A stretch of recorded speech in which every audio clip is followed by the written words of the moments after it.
Hey y'all, I'm Kelly with CDX. I'm here with Ray Scott. It's so good to see you. Good to see you. Good to be seen. Thank you. Let's talk about Guitar for Sale. I love that record, and tell us about it. Well, thanks. It's a combination of just a lot of it's songs that I had. One of them is 14 years old.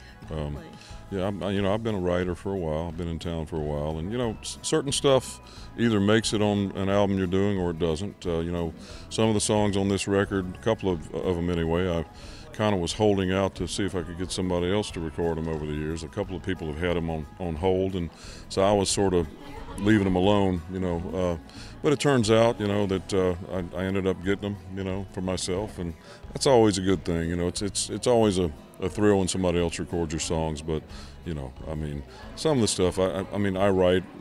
It's more or less all of them are for me. I don't really sit down and try to write for anybody else, but I've been lucky enough to have other people record some. But yeah, this record is just a combination of a lot of stuff that I've been kind of putting off recording, and a lot of stuff I really love. So I'm pretty psyched about it.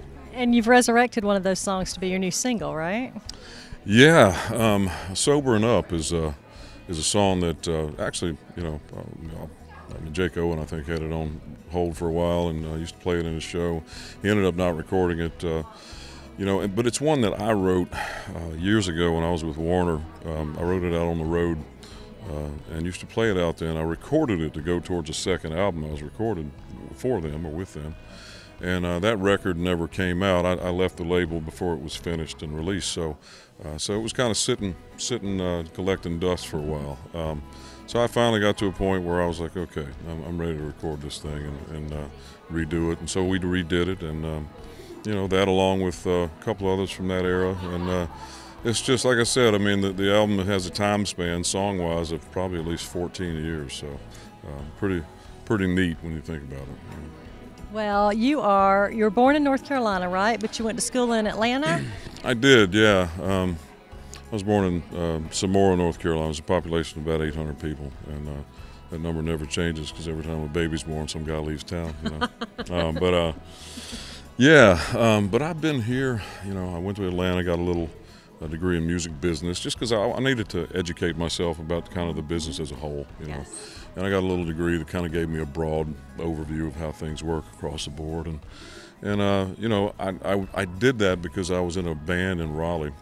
And I knew I wanted to do this for a living, but we had no idea what we were doing from a business standpoint. So I did that. I moved to Nashville. I kind of dug my heels in, and realized that songwriting-wise, I had at least maybe a little bit of ability, but I was nowhere near where I needed to be. So I think the first guy I saw play anywhere was Skip Ewing, and I thought, okay, I got a lot of work to do. So I've been here literally half my life now. And the years have flown by, but it's been a great experience, and I love this town. It keeps on changing and evolving, but you just do what you do to keep up.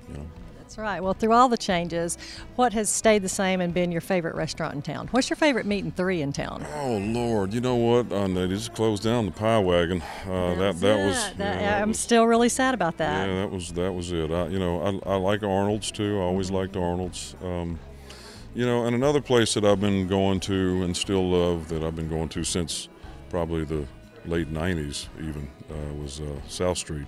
Yes. So, so some of those old fixtures are still here.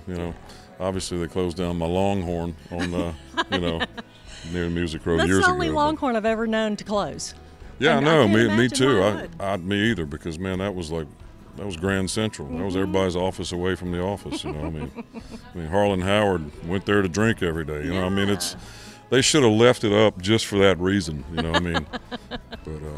Well, we want to thank you. Thanks for being with us. We'd like to thank you for your time, and we know you got a show to get to this afternoon. Yeah. So good luck, and I go knock it out of the park at CMA Music Fest 2018. Thank you much. Just like I tell my mom, thanks for having me.